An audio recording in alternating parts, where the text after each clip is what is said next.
It is important to note that valuations are only valid for 3 months, and the cost of them are a percentage of the value of the property, unlike in other countries where valuations and appraisals are a flat fee. Here is an example of a residential home. The house is being valued for $1.1 million. The valuators will give you an excess of around $500,000. Therefore, you will be paying a percentage of 1.1 minus 500,000, which will be $600,000. Their percentage is around quarter of 1%. Therefore, if we multiply $600,000 by 0.0025, we will get $1,500, and they will also charge you a deposit, which might be around $2,200. So on average, a residential house, the valuation will cost around $3,700. Bear in mind, different valuators will carry, excesses will vary, percentages will vary, the deposit will vary. Also, the type of land, if it's agricultural land, house and land, commercial, will vary, and also if the property is valued for more than $5 million.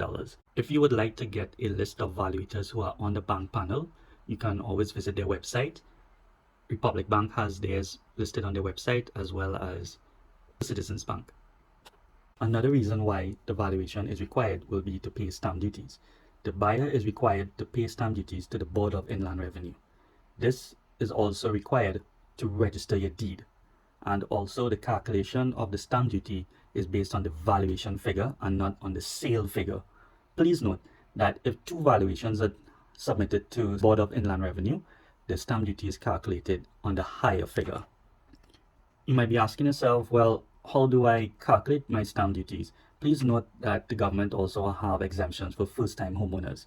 You could always visit this link that I listed out here, and there is actually a stamp duty calculator you could use.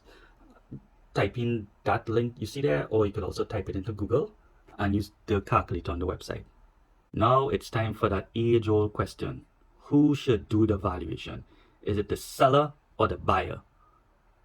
From my experience, sellers who do a valuation usually tend to get the better result, meaning the property is on the market for a shorter period of time, they get sold quicker, and the process of closing goes much faster, and also negotiations are not long and drawn out, and everybody actually walks away happy, especially if the purchaser is going through a bank mortgage.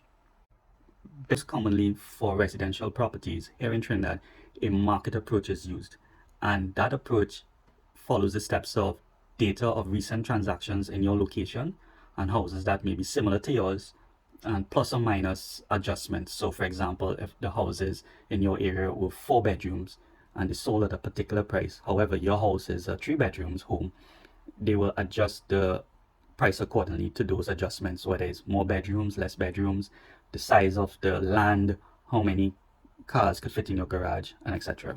Another approach that is used is called a cost approach, and it is also used by quantity surveyors who will calculate the cost of your property or the value of your property based on the materials and labor used to replace your house.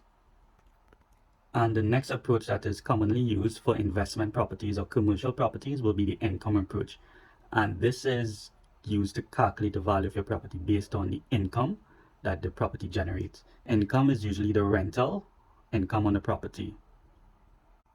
And I will end this presentation with this image showing how different persons view your property in the sale process.